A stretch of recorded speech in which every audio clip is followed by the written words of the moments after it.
Thank you guys so much. I think the important thing to emphasize is in Michigan, we had thousands of leaders.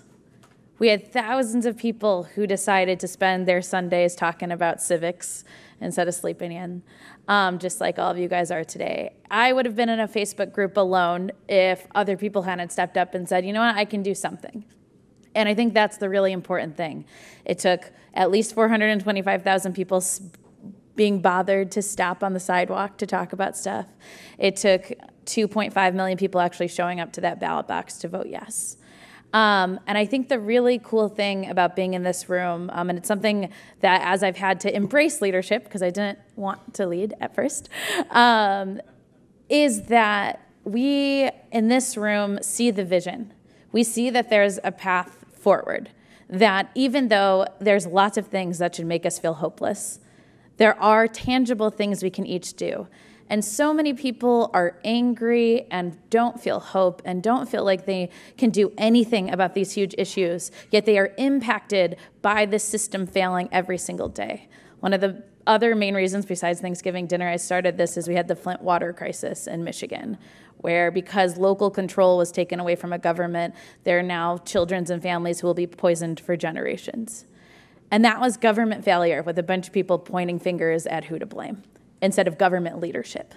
And so in lack of that, with all of us, there's so many people who care and they are shouting and maybe they don't know what the 28th Amendment is yet.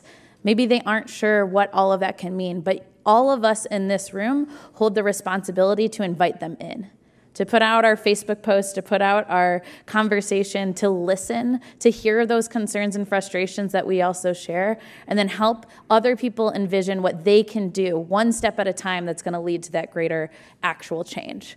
These things are possible. We had a record year last year of changes happening at the ballot box, but that was only because citizens, instead of just arguing, decided to roll up their sleeves and do it. And I know you guys know that. But really, really let it sink in that you are special enough to know what these problems are. You are privileged enough to actually understand how they work, and you have the opportunity to talk with the other people who are frustrated and angry and impacted by these decisions and to say, you know what? Here's what you can do.